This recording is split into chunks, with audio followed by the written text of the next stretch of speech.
किसी तरह गांधी को समझाओ कि ये सैनिक हमारी तरफ से लड़े जाकर के यूरोप में, न कि ये सुभाष बोस की आर्मी ज्वाइन कर रहे हैं, वो हमको मार के हिंदुस्तान से निकाल दें। मैं भारत में अहिंसा का फार्मूला लागू करता हूं, लेकिन ब्रिटिश साम्राज्य की रक्षा, सुरक्षा और हित के लिए भारतीय सैनिकों को युद्ध में यूरोप भेजे जाने की स्वीकृति देता हूं। परिणाम ये हुआ कि India is ruled by its own wisdom. Mayo का जो आर्टिकल था, खाने को नहीं मिलता था। जब इंडिया आए अंग्रेज जी, तो उस जो इंग्लैंड की राशनिंग थी जी, यहाँ से तो चावल जाता था, अकाल जो बंगाल का पड़ा था, जो हिंदुस्तान की राशनिंग थी वो बंगाल का अकाल से शुरू हुई थी, क्योंकि यहाँ का सारा खाना इंग्लैंड जाता था। जो भी फसल उगती थी। हाँ, यहाँ वाले मरे, जाना तो वहाँ, यहाँ वाले मरे वहाँ वाले जिए। कि वो चिकन मैंने 6 महीने बाद देखा था, और उसकी महक से जो थी मेरी स्लाइवरी ग्लैंड्स एक्टिव हो गई, और मैंने खाने के लिए बढ़ाया तो मुझे नौकर ने हाथ जोड़ के कहा कि मेम साहब ये कुत्तों के लिए है, आपके लिए नहीं। तो कह रही, मैंने उससे कहा अच्छा तुम बाहर जाओ। जब वो बाहर गया तो मैंने डोंगे उठाए, मैं बाथरूम में चली गई, मैंने वहां खाए। गांधी जी ने इस विचारधारा को आगे न बढ़ने देने के लिए स्पीड ब्रेकर का काम किया। भारत की आज़ादी का श्रेय अप्रत्यक्ष रूप से हिटलर को भी जाता है। कभी ये आपने समीक्षा की गोडसे की? उनको तो एक ही लाइन में सर बंद कर दिया जाता है ना। हाँ, नहीं तो देखिए, जो कम बुद्धि वाले हैं, वही मैंने कहा, left brain and right brain. Right brain जो है वो कमांड लेता है, कम्युनिस्ट इसी का फायदा उठाता है, लेफ्टिस्ट या लिबरल इसी का फायदा उठाता है कि हमने आपको एक राइट ब्रेन का वो दिया, अरे गोडसे टेररिस्ट है, आपने कहा लीजिए साहब, सब ले उड़े, गोडसे टेररिस्ट है।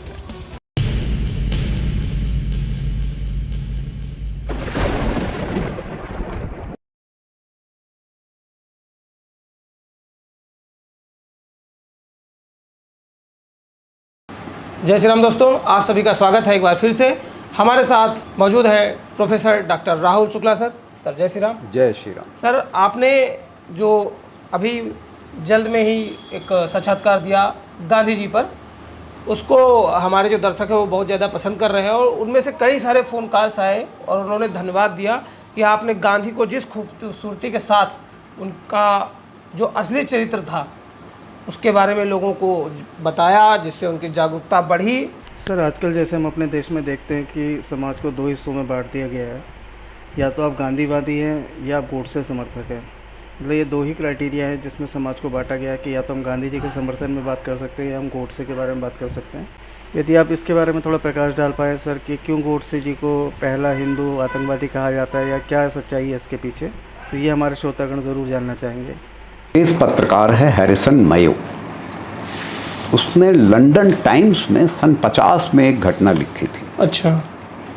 वो कहता है कि इंडिया के 3 वायसरॉय जी, अलेक्जेंडर लिलिथगो, वेवल और वेलिंगटन, ये तीनों एक साथ मिले और इनमें एक चर्चा हुई। अच्छा। उस चर्चा का वो टाइटल देता है, India is ruled by Britishers by Indian wisdom. तो एक विचित्र सा टाइटल है, सन 50 का। वो पायनियर में वो खबर छपी थी। हमारे परिवार में हमारे मामा जी सावरकर जी के काफ़ी भक्त थे। मामा जी सचिवालय में डिप्टी सेक्रेटरी थे। तो उन्होंने एक कलेक्शन बनाया था न्यूज़ आइटम्स का। उसमें ये था कि India used by its own wisdom, is ruled by its own wisdom. तो उसमें मयो लिखता है पंचतंत्र की एक कथा, जो वॉवेल लिलिथगो को सुना रहा है। एक अंग्रेज सुना रहा है हमारे हाँ, पंचतंत्र की कथा। हमारे पंचतंत्र की कथा। हुआ क्या, जिस समय गांधी जी को बुलाया गया है सेकेंड वर्ल्ड वॉर से पहले कि भारतीय सैनिक जाएंगे, वो शिमला गए हैं, वो शिमला का समझौता हुआ है, युद्ध करेंगे, जी। तो उन सैनिकों की कंसेंट तो इनसे लेनी थी ना, क्योंकि उधर सुभाष चंद्र बोस भी सैनिक रिक्रूट कर रहे थे। ओहो। तो जो सेना में ट्रेंड है, वो अगर सुभाष चंद्र बोस भारत पे आक्रमण कर रहे हैं बर्मा की सीमाओं से, जी।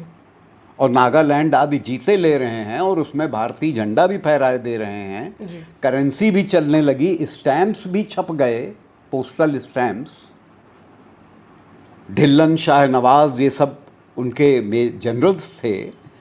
तो परिणामतः यही सैनिक अगर कहीं अंग्रेज़ों पे फांद पड़े, सुभाष बोस की आइडियोलॉजी से प्रभावित होकर के, हाँ, जो होना ही था। और जो होना था, तो किसी तरह गांधी को समझाओ कि ये सैनिक हमारी तरफ से लड़े जाकर के यूरोप में, न कि ये सुभाष बोस की आर्मी ज्वाइन कर रहे हैं, वो हमको मार के हिंदुस्तान से निकाल दें। तो इसमें गांधी का मिशन भी फेल हो जाता तो है। इसमें तो नहीं, देखिए भाई, मैंने कहा गांधी के भाग से छींका खूब फूटा। जब लोकमान्य तिलक की डेथ हुई तो उनको एक प्लेटफॉर्म मिल गया। उसके बाद जब सुभाष चंद्र बोस पॉपुलर हुए और सुभाष चंद्र बोस के प्लेटफॉर्म के आगे गांधी जी कहीं नहीं थे, तो उनकी भी डेथ हो गई। तो परिणाम ये हुआ कि गांधी जी ही बचे, और उनका मानना था मैं अहिंसा के आंदोलन से बचा हुआ, इसलिए मेरी मान्यता है। वाह। तो अब उन्होंने जो 5 लाख भारतीय सैनिकों को युद्ध के लिए भेजा, उसका समझौता तो शिमला में हुआ ना, वॉवेल के साथ। तो जब आर्कीबोल्ड वॉवेल ने इसको मान लिया कि हाँ अब गांधी जी हमारे साथ हैं, और गांधी जी ने उस पर दस्तखत कर दिए कि ठीक है, मैं भारत में अहिंसा का फार्मूला लागू करता हूँ, लेकिन ब्रिटिश साम्राज्य की रक्षा, सुरक्षा और हित के लिए हाँ। भारतीय सैनिकों को युद्ध में यूरोप भेजे जाने की स्वीकृति देता हूं। तब उसने कहा, इनसे बड़ा मूर्ख हमको कोई नहीं मिलेगा जो 5 लाख सैनिकों को, और महात्मा गांधी ने कहा है सेकेंड वर्ल्ड वॉर में हमारा साथ दो, और हमारा वादा है हम आपको स्वतंत्र करेंगे। और ये तो अहिंसा कहाँ छोड़ भारत गए में थे? चरखा बना रहा। उनको 5 लाख चरखे दे के भेज देते कि तुम जाओ सूत काटो जाके वहां पे, और वहां गोलीबारी होती रही, बारूद दगती रही, वहाँ चरखा नहीं भेजा। हत्याएं हो, वहां चरखा एक चरखा नहीं गया, न चरखे एक बात हुई, आ गया डबल करेक्टर। तो मयो लिखता है पंचतंत्र की एक कथा। वो कहता है कोबरा सांप है, नाग वृद्ध हो गया है, और वृद्ध होकर के वो पड़ा हुआ है तालाब के किनारे, मरने के उसका टाइम आ रहा है, खाना ही नहीं मिल रहा है। तब तक मेढकों का राजा उधर से निकलता है, तो वो देखता है उस तालाब का राजा कि ये पड़ा हुआ है सांप, लेकिन हम पे फुफकार नहीं रहा। तो कहता है, बताओ तुम तो इतने शक्तिशाली हुआ करते थे, आज तुम्हारा ये हाल। बोले, महाराज हमारा हाल ये इस वजह से नहीं है कि हम कुछ खा पी नहीं रहे हैं, ये हमारा हाल एक ब्राह्मण के श्राप की वजह से। तो बोले, अरे क्या श्राप है भाई? बोले, साहब श्राप ये है कि मैंने एक बार एक ब्राह्मण के बच्चे को काट लिया था, लेकिन बाद में मैंने ही जलाया उसे, मैंने स्वयं ही अपना जहर खींच लिया उसके शरीर से, लेकिन उसने मुझे श्राप दे दिया कि जाओ तुम मर जाओगे मेरे श्राप से, मेरे बच्चे को तो तुमने जिंदा किया लेकिन तुम बचोगे नहीं। तो कहने लगे, मैं उसके आगे बहुत गिड़गिड़ाया। तो उसने कहा, अच्छा ठीक है, अगर तुम किसी मेढक के राजा को की सवारी बन जाओ तो 5 से 10 साल में तुम्हारा ये श्राप समाप्त हो जाएगा, अच्छा। और तुम बच जाओगे। तो कहने लगे, महाराज मैं यहाँ पड़ा हुआ हूँ और मैं सवारी बनने को तैयार हूँ, श्राप विमोचन का यही फार्मूला है और यही हमको पता है, तो आपसे करबद्ध प्रार्थना कर रहा हूँ कि जो भी इस तालाब के मेढक का राजा हो उसको आप बताइए। तो बोले मैं ही महाराज हूँ भाई, तुम क्या बात कर रहे हो। अब ये गांधी जी से तुलना करिए, मेढक का बिल्कुल राजा बिल्कुल। कहे मैं ही महाराज हूँ। बोले बहुत अच्छा, आप बैठ जाइए मेरे फन पे, मैं आपको जंगल घुमाता हूँ। मेढक का राजा उछल के बैठ गए, उसने अपना फन काढ़ा, लेके चल दिया। अब वो तालाब के चारों ओर घूमा और दूसरे तालाबों में भी घूमा, वहाँ दूसरे राजा भी थे। अब सब घबराए कि ये तो इनको नागराज लिए हुए घूम रहे हैं, ये तो इतने शक्तिशाली हैं, इनसे बड़ा कौन हो सकता है। और अहिंसा के दम पर। हाँ, और वो भी अहिंसा। उसके बाद 1-2-3 दिन बाद सर्प ने कहा महाराज भूख बहुत लगी है, अगर कुछ ऐसे मेढक हों जो आपके विरोधी हों तो हमें आप आज्ञा दें, बिना आपकी आज्ञा के तो हम भक्षण करेंगे नहीं। बोले आज्ञा है, खाओ। वो उस तालाब का मेढक हमको राजा नहीं मानता, उस तालाब का वो मेढक हमको राजा नहीं मानता। परिणामतः उसने मेढक खाने शुरू कर दी। ये मेढक कौन थे, अब आप तुलना करिए। भगत सिंह, राजगुरु, सुभाष चंद्र बोस, चंद्रशेखर आजाद, ऐसे हजारों क्रांतिकारी जो खड़े हो रहे थे भारत की आज़ादी के लिए। गांधी जी अहिंसा परमो धर्म ले करके बैठ करके इनके विरुद्ध चलते रहे और अंग्रेज़ों की ढाल बने रहे कि कोई एक भी अंग्रेज़ पे गोली न चले, किसी का गला न काटा जाए। अब वो मेढकों खाने लगा और खाते हुए मोटा होता चला गया। उसको वो फन ही पे बैठा ले रहा। उसने कहा ये उतर गए तो बेकार हो गए। हाँ, फिर सब मेढक भाग जाएंगे, सब मेढक भाग लेंगे। राजा के नाम पे आएगा कौन। तो क्योंकि वो बुजुर्ग तो चल नहीं पा रहा था ना, मेढक ही, राजा ही तो बुला रहा था बाकी मेढकों को। राजा ही तो बुला रहा है। परिणाम ये हुआ कि India is ruled by its own wisdom. Mayo का जो आर्टिकल था वो मेरा बचपन का देखा है, पायनियर का छपा है, सन 50 के करीब का, आर्काइव में अवेलेबल होगा अगर ढूंढा जाए पायनियर के। तो ऐसी स्थिति गांधी जी की थी।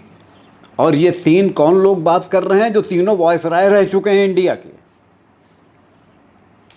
वो जानते हैं कि ये कितना बड़ा मूर्ख है, इसको अपने फन पे बैठा ले रहा। और ब्रिटिश राज्य इसलिए मरता हुआ नाग था क्योंकि उसकी आर्थिक स्थिति खराब हो चुकी थी। हिटलर ने वो बमबारियां की थी, एक एक रात में इंग्लैंड में 250-250 प्लेन जाके लंदन बर्बाद कर देते थे। जो हाल गाजा पट्टी का हुआ वही हाल बना देते थे। सारे फ्रंट्स पे लड़ते लड़ते अंग्रेज थक गए थे। राशनिंग थी हिंदुस्तान में, खाने को नहीं मिलता था। जब इंडिया आए अंग्रेज जी तो उस जो इंग्लैंड की राशनिंग थी, जी, यहाँ से तो चावल जाता था, अकाल जो बंगाल का पड़ा था, जो हिंदुस्तान की राशनिंग थी वो बंगाल का अकाल से शुरू हुई थी, क्योंकि यहाँ का सारा खाना इंग्लैंड जाता था जो भी फसल उगती थी। हाँ, यहाँ वाले मरे, जाना तो वहाँ, यहाँ वाले मरे वहाँ वाले जिए। लेकिन सेकेंड वर्ल्ड वॉर में वो भी ख़त्म हो गया था। इंग्लैंड का तो ये हाल था, 1 डबल रोटी और 4 बिस्किट, बस इतना एक आदमी के लिए था रोज। तो जब इंग्लैंड छोड़ करके लॉर्ड माउंटबेटन इंडिया आया है तो वो सरप्राइज हो गया देख करके। मतलब मैं खुद कह रहा हूँ कि मैं राष्ट्रपति भवन भी गया हूँ और बकिंघम पैलेस भी देखा है मैंने। मैं लंदन में बकिंघम पैलेस के सामने खड़ा हुआ था और मैं एक आदमी से पूछ रहा था कि भैया बकिंघम पैलेस है कहाँ। ओहो, वो बोले आपको सामने दिखाई नहीं दे रहा है, ये ब्लैक हेड का जो गार्ड खड़ा हुआ है यही बकिंघम पैलेस है। अरे इससे बड़े तो मकान हैं लखनऊ में, बंगले हैं। नाम बड़े और दरअसल हमने कहा यहाँ से पूरी दुनिया पे हुकूमत होती थी। और इसी हुकूमती कौम ने हिंदुस्तान में जो बिल्डिंगें बनाई, वो देख के आपको आश्चर्य होता है। राष्ट्रपति भवन, अरे लखनऊ का सचिवालय देख लीजिए, जी। बाहर से बिल्डिंग। हाँ, कैलकाटा यूनिवर्सिटी देख लीजिए, हाई कोर्ट देख लीजिए। आपको ताज्जुब होता है कि जिनमें इतना स्पेस का सेंस था, उनका अपना पैलेस इतना बड़ा। तो इंग्लैंड टूट चुका था। तो जब आया है माउंटबेटन, तो मिसेस माउंटबेटन ने देखा कि राष्ट्रपति भवन में, जो कि वायसरायज हाउस हुआ करता था, खूब सारे कुत्ते हैं, 500 से ज़्यादा नौकर हैं, बहुत लॉन्स हैं, बहुत माली हैं, क्या मेंटेनेंस है। जी। एकदम से उनके सामने 2 चिकन के डोंगे आए जिन पे चांदी का बरख लगा हुआ था। तो वो बेचारी डबल रोटी और बिस्कुट खाते खाते थक चुकी थी, दुबली पतली हो गई थी। तो वो लिखती हैं अपनी ऑटोबायोग्राफी में कि वो चिकन मैंने 6 महीने बाद देखा था, और उसकी महक से जो थी मेरी स्लाइवरी ग्लैंड्स एक्टिव हो गई, और मैंने खाने के लिए बढ़ाया तो मुझे नौकर ने हाथ जोड़ के कहा कि मेम साहब ये कुत्तों के लिए है, आपके लिए नहीं। तो कह रही, मैंने उससे कहा अच्छा तुम बाहर जाओ। जब वो बाहर गया तो मैंने डोंगे उठाए, मैं बाथरूम में चली गई, मैंने वहाँ खाए। ओहो, जो कुत्तों के लिए था। हाँ, तो इंग्लैंड का ये हाल हो चुका था। तो ये भारत ऐसी जगह, धनाढ्य जगह थी, जिसको चूज करके इंग्लैंड जिंदा था सेकेंड वर्ल्ड वॉर में, और गांधी जी इसमें पूरा साथ दे रहे थे। वरना भारत तभी तो जो आजाद मैंने अभी जो मरता हुआ नाग कहा है, जी। उस मरते हुए नाग को मेढक जो मिलते थे वो हिंदुस्तानी से मिल रहे थे। बहुत सही। अब आइए आप गोडसे को लेकर, बहुत दोष दिया जाता है, पहला हिंदू आतंकवादी है, पहला वो है। और ये हिंदू ही कहता है सबसे ज्यादा, बौद्धिक हिंदू। हाँ, बौद्धिक हिंदू। आपने गांधी, एक साहब हमसे मिले, आपने गांधी जी का वाङ्मय पढ़ा है जो आप ये बातें कर रहे हैं? हमने कहा हाँ।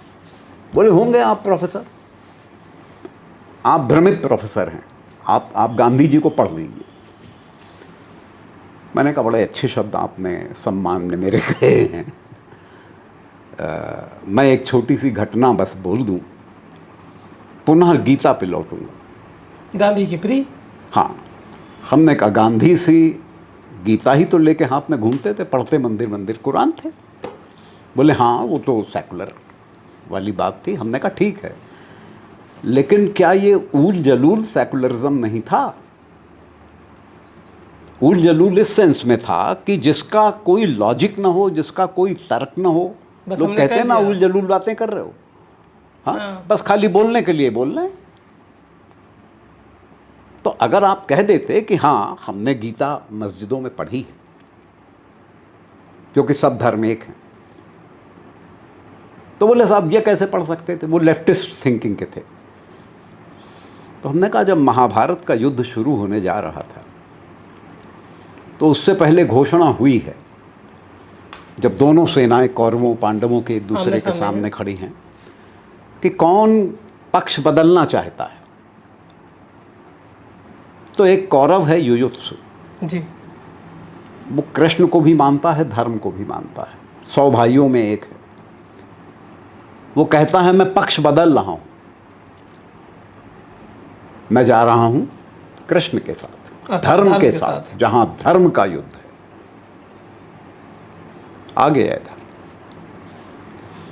युद्ध हुआ।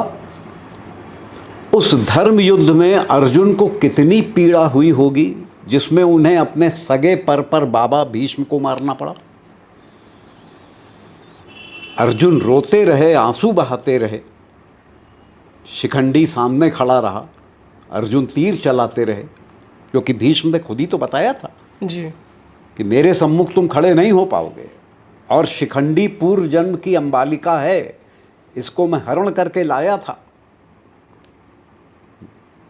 तुम्हारे बाबा से विवाह के लिए, और इसने जब इससे विवाह नहीं हुआ तो इसने आत्मदाह करके शरीर छोड़ा और ये प्रतिज्ञा की कि मैं भीष्म को मारने में सहायक हूँ, भीष्म की मृत्यु का कारण बनूँ।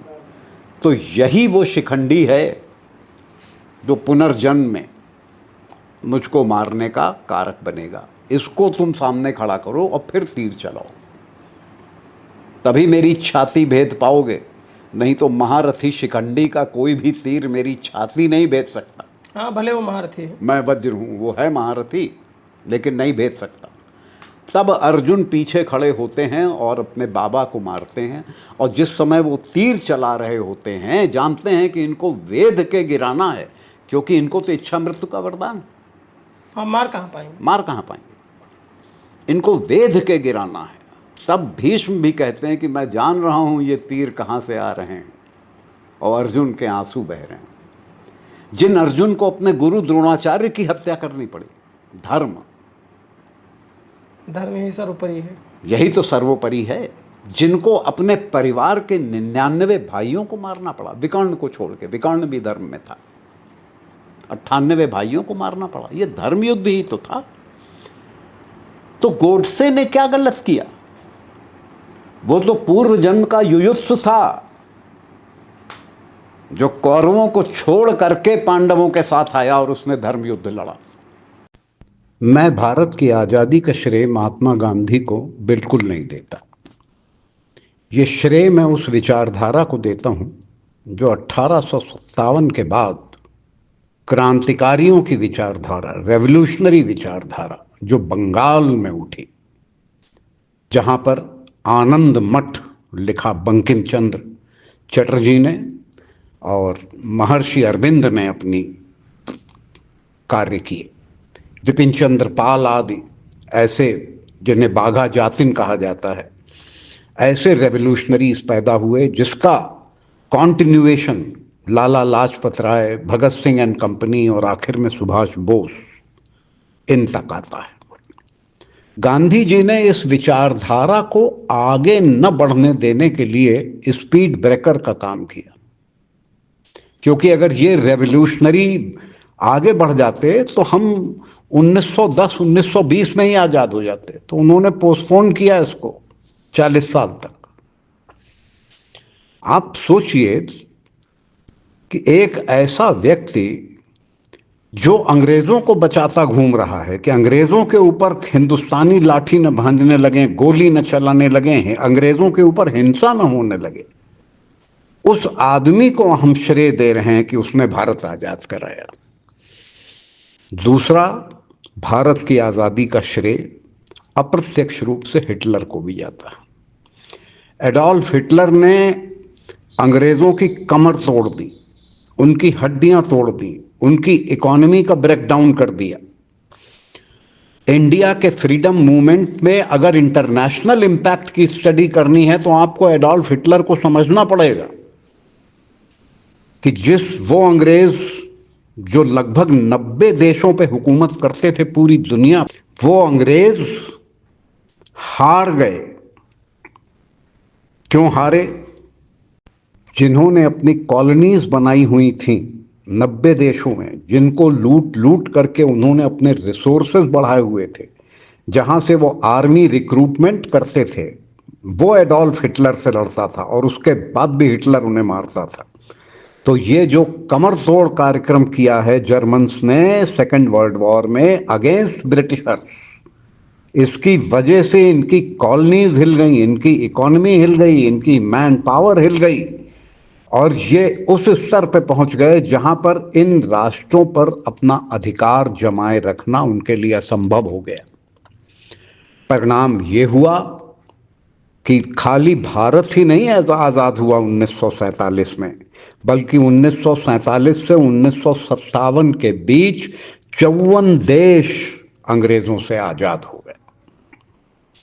आवश्यक ये है कि हम हिटलर को तो बुरा कह देते हैं, हम ये भी कह देते हैं कि सुभाष चंद्र बोस हिटलर से मिले, यहाँ पर भी है, लेकिन हमें जब हिस्ट्री को हम एक वास्ट आउटलुक के साथ समझते हैं तब हम ये देखते हैं कि एक ऐसी यूनाइटेड किंगडम, एक ऐसी ब्रिटिश एम्पायर जो Gambia, Kenya, Uganda, Tanzania, Bechuana lands, स्पैम लैंड्स, हॉन्डुरस, कहाँ कहाँ नहीं फैली हुई थी, साइप्रस, सीलोन, बर्मा, ये सब उसके अधीन थे।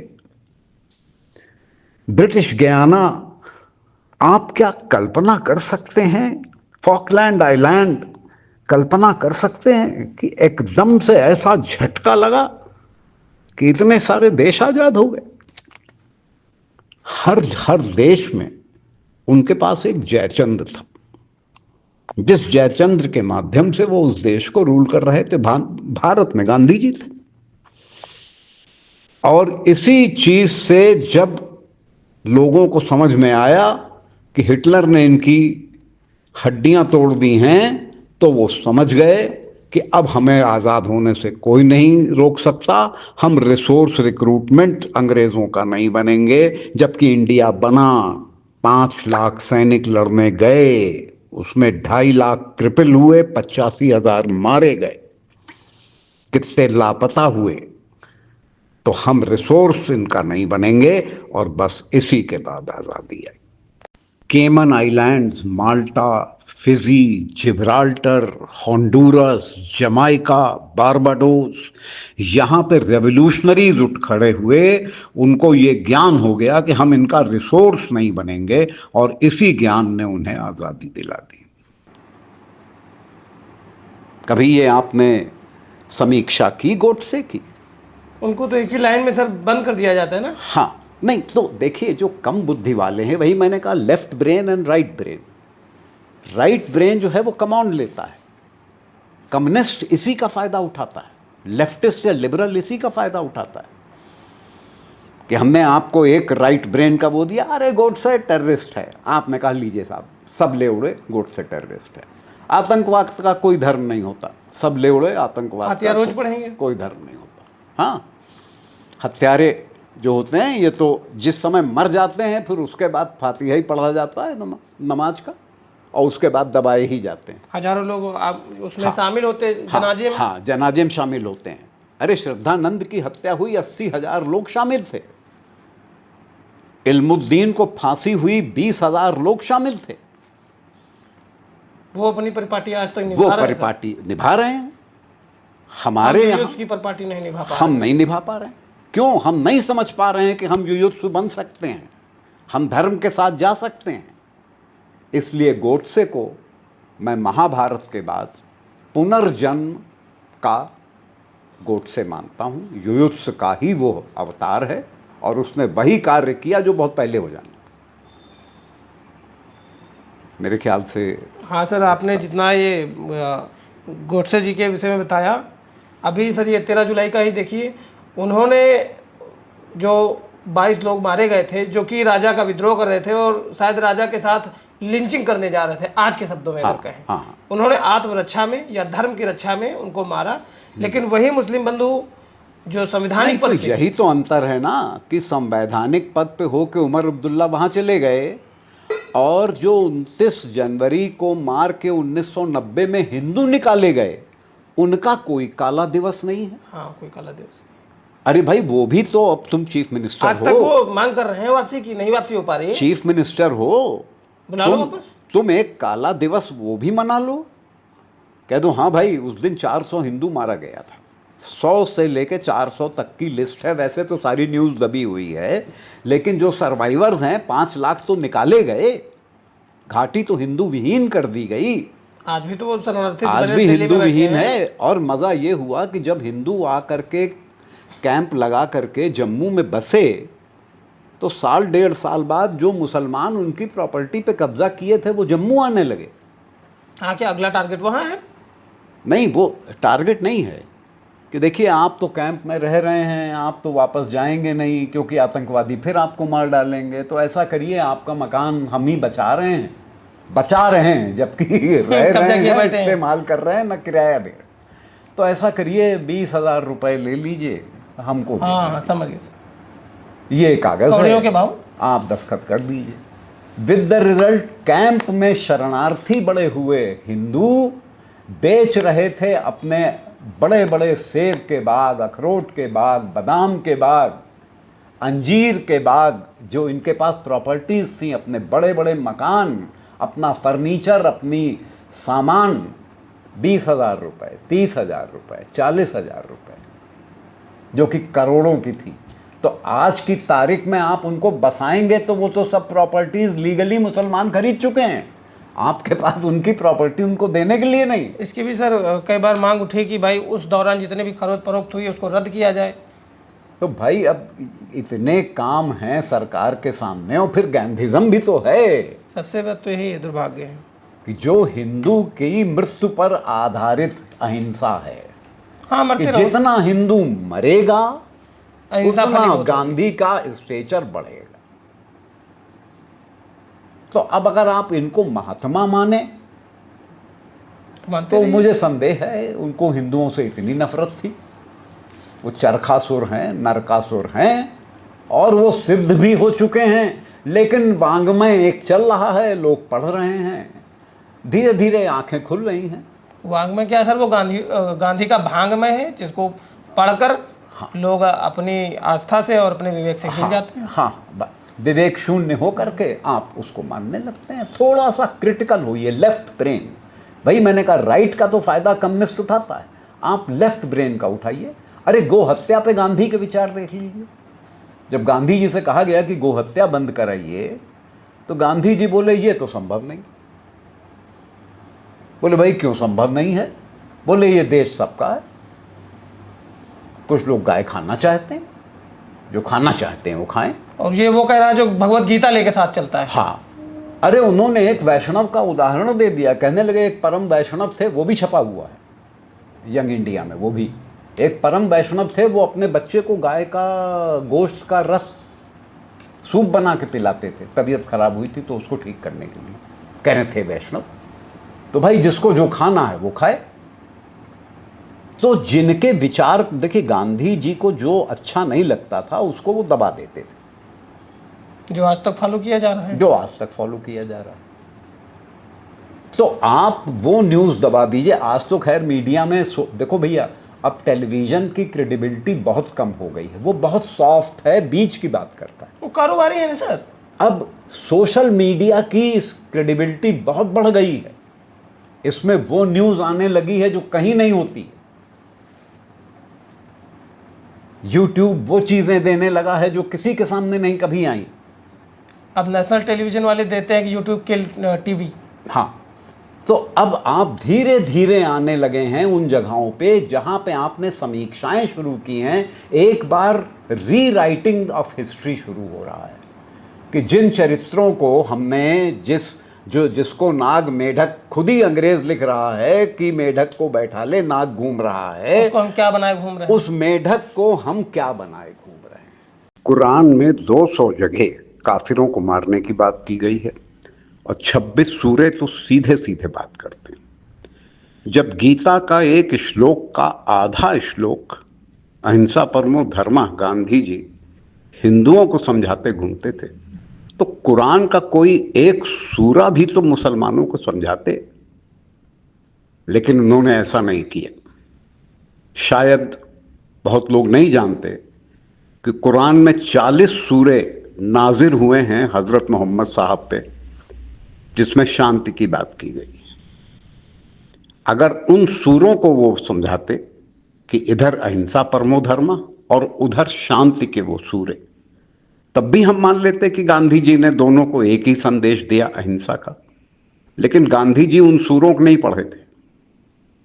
गांधी जी ये जानते थे कि कुरान के बारे में अगर मैं कोई उल्टी सीधी बात करूंगा तो मुसलमान उखड़ खड़ा होगा, इसलिए हिंदुओं को तो ज्ञान दे दिया अहिंसा परमो धर्म, और मुसलमानों से कहा कुरान जो कहता है सब ठीक कहता है, तुम्हें जो करना है करो। तो इसे कहते हैं डुप्लिसिटी, दो प्रकार की पर्सनैलिटी। और ब्रिटिश साम्राज्य तो एक नाग था ही, कोबरा सांप था, जो पूरी दुनिया पे आधे देशों पे हुकूमत कर रहा था, और वो एक मेढक सब जगह बैठाल के घूम रहा था। उसमें सबसे बड़े मेढक गांधी जी थे, जो उसके फन पे बैठे थे, जो उसको बताते थे कि कौन से मेढक खाए जाने हैं और कौन से मेढक छोड़े जाने हैं। तो 5 लाख भारतीय सैनिक हिटलर से लड़े, ये तो गांधी को मंजूर था, वो भी ब्रिटिश एम्पायर के लिए। लेकिन 5,000 सैनिक सुभाष चंद्र बोस के अधीन होकर के भारत पे हमला करें और अंग्रेजों से लड़ें, ये गांधी को मंजूर नहीं था। ये दोहरा चरित्र है गांधी का, जिसमें मुसलमानों को कुरान दे करके उन्होंने जीता और हिंदुओं को जीता आधे श्लोक से, अहिंसा परमो धर्मा। इसे कहते हैं विन विन सिचुएशन, कि गांधी की अहिंसा कभी हारी ही नहीं। मेरे ख्याल से इतना पर्याप्त है। बिल्कुल सर। अपने अब युयुत्सु रूपी गोडसे साहब को नमन करते हुए। बिल्कुल, और आपने बिल्कुल वो 2 लाइन जो आपने ही कही वही है कि दूध का दूध और पानी का पानी कर दिया गांधी जी के विषय में। अगर आशा है आपको ये विविध युयुत्सु समझ में आते हैं या आपके पास भी ऐसी कोई घटना का जिक्र है तो आप हमारे कमेंट बॉक्स में ज़रूर बतावें, और डॉक्टर साहब से यदि कोई सवाल है तो उस प्रश्न का भी आप जिक्र करें, हम उससे रिलेटेड जो उत्तर होगा वो तो आप तक पहुंचाएंगे। और वीडियो को ज़्यादा से ज़्यादा शेयर करिए, क्योंकि ये जो दुर्लभ ज्ञान डॉक्टर साहब ने बताया ये आपको ना किसी इंटरनेट पे मिलने वाला है, ना किसी वेबसाइट पे मिलने वाला है, और ना ही जो आप दिन भर रील स्क्रॉल करते हैं उनमें मिलने वाला है। आप लोग अन्य वीडियो के तरीके ही इसको भी ज़्यादा से ज़्यादा लोगों तक पहुंचाएंगे। हमारे वीडियो को लाइक करिए, चैनल को सब्सक्राइब करिए, क्योंकि शुक्ला जी के जो ये ज्ञान है वो सब तक पहुँचे, ये हम सबकी सहयोग, ऐसा हम सबका विचार होना चाहिए, ऐसा सहयोग होना चाहिए। जय श्री राम। साथ में हम धन्यवाद देंगे हमारे जो एडिटर हैं रितेश पंत जी का, और डॉक्टर साहब आपका भी बहुत बहुत धन्यवाद। नमस्कार।